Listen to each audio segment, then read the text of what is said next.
नमस्कार दोस्तों, स्वागत है आपका हमारे एक बार फिर से यूट्यूब चैनल में जिसका नाम है मास्टर शिक्षा। दोस्तों, आज हम बात करने जा रहे हैं हड़प्पा की कुछ और शहरों के बारे में, जिसके बारे में हम डिटेल से जानकारी निकालेंगे। लास्ट वीडियो में हमने दो हड़प्पा सभ्यता के शहरों के बारे में हमने जाना था, जिसमें हड़प्पा हड़प्पा था और मोहनजोदड़ो था।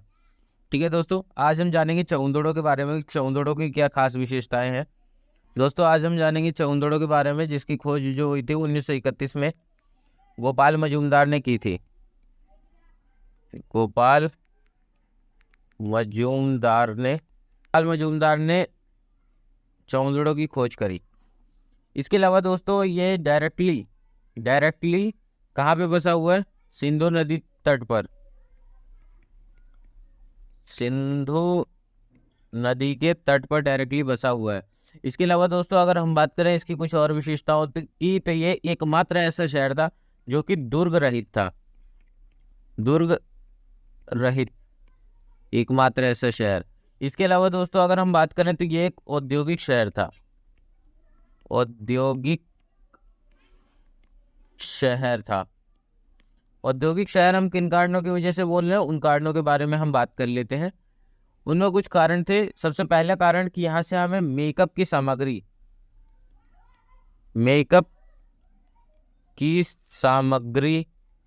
हमें यहाँ से मिली है। ठीक है, मेकअप की सामग्री के अलावा हमें कुछ और चीजें मिली हैं, जिसमें लिपस्टिक, शीशा, इसके अलावा मनका, इसके अलावा एक गुड़िया मिली है। ठीक है, इसके अलावा दोस्तों यहाँ से हमें सुई धागा मिला है। सुई धागा का साक्ष्य मिला है। इसके अलावा दोस्तों हमें कुछ और चीजें मिली है, जिसमें अलंकृत ईंट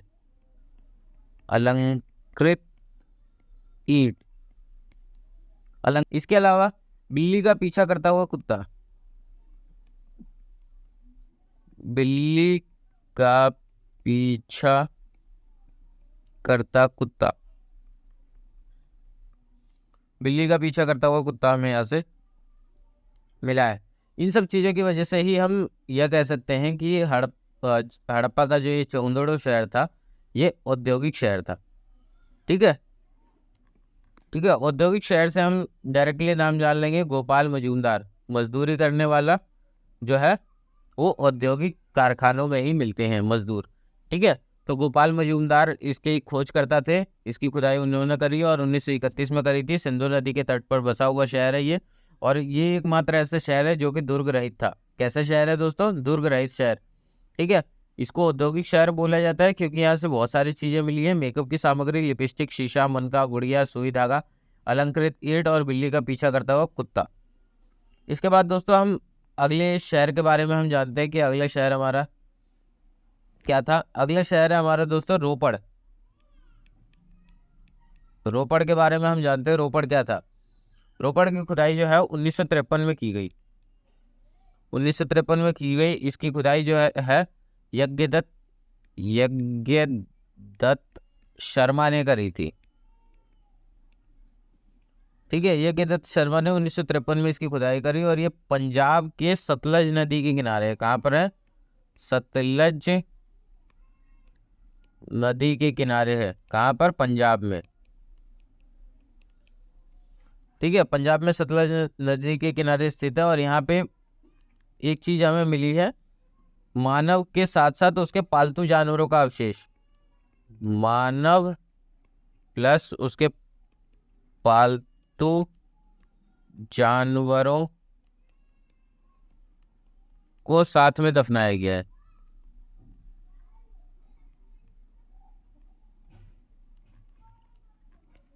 ठीक है, मानव ने अपने साथ साथ पालतू जानवरों को भी अपने साथ में दफनाया है। ठीक है, ये प्रथा जो है वो हमने नवपाषाण काल में ही देखी थी। नवपाषाण काल के यहाँ पे गुण देखने को मिले हैं, जो कि जम्मू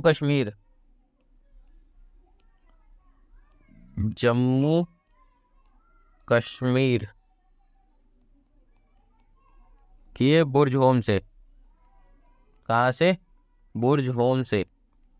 ठीक है, यानी यज्ञदत्त रोपड़ की जो खुदाई है यज्ञदत्त शर्मा ने करी थी, 1953 में करी थी, सतलज नदी पंजाब के किनारे। ठीक है, इसके अलावा यहाँ पे मानव के साथ साथ पालतू जानवरों को साथ में दफनाने की प्रथा जो है वो हमने देखी है। ये नवपाषाण काल के गुण देखे गए, जो कि जम्मू कश्मीर के बुर्ज होम से भी हमें सेम चीजें देखने को मिलती हैं। इसके अलावा दोस्तों बनवाली के बारे में देखते हैं। बनवाली की कुछ खास विशेषताएं हैं। इसका नाम तो था बनवाली, लेकिन ये ठीक तरीके से बना हुआ नहीं था। ठीक है, यहाँ से हम बात कर लेते हैं इसके खुदाई करता की, जो कि रविंद्र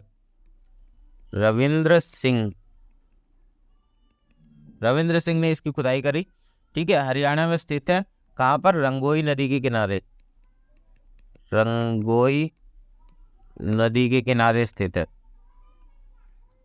ठीक है, रंगोई नदी के किनारे स्थित है। इसके अलावा यहाँ पे जल निकासी की अच्छी व्यवस्था नहीं थी। अगर हम बात करें जल निकासी की व्यवस्था की, तो यहाँ पे जल निकासी की व्यवस्था ठीक नहीं थी। ठीक है, इसके अलावा इसकी वजह से, जल निकासी की व्यवस्था ना होने की वजह से, यहाँ पे घरों के पीछे, कहाँ पे? घरों के पीछे सोख्ता मिला है। सोख्ता क्या होता है दोस्तों? सोख्ता होता है, एक गड्ढा बना देते हैं जिसके अंदर घर का सारा पानी जो है उस गड्ढे में जाता है और धीरे धीरे जमीन जो है उस चीज को सोख लेती है। ठीक है, यहाँ सोख्ता मिला है। इसके अलावा दोस्तों यहाँ की सड़कें जो थी वो टेढ़ी मेढ़ी थी। ठीक है, सड़कें सीधी नहीं बनी हुई थी। बाकी अगर हड़प्पा की सिंधु घाटी सभ्यता के किसी भी स्थल के बारे में, किसी भी शहर के बारे में अगर हम जानेंगे, तो उसमें जो है जल निकासी की अच्छी व्यवस्था थी। ठीक है, और सड़कें सीधी बनी हुई थी और 90 डिग्री समकोण पे काटती थी। लेकिन बनवाली एकमात्र ऐसा शहर था जहाँ पे सड़कें टेढ़ी मेढ़ी थी, घरों के पीछे सोखता था और जल निकासी की अच्छी व्यवस्था नहीं थी। तो इसको हम इस ट्रिक से याद कर सकते हैं। नाम था बनवाली, लेकिन अच्छे से बना हुआ नहीं था। ठीक है, इसके बाद दोस्तों अगले शहर के बारे में हम जाने, तो अगला शहर है हमारा कालीबंगा। कौन सा है? कालीबंगा। ठीक है, कालीबंगा का मतलब होता है काली मिट्टी की चूड़ियां। काली मिट्टी की चूड़ियां। ठीक है, यहाँ से हमें कुछ चीजें मिली हैं जिसके बारे में हम जान लेते हैं। यहाँ पे अलंकृत ईंट यहाँ से मिली है। इसके अलावा चूड़ी मिली है। क्या मिला है दोस्तों? चूड़ी।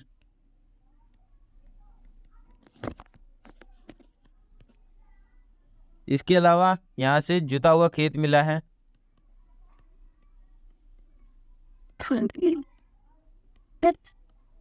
जुता हुआ खेत मिला है।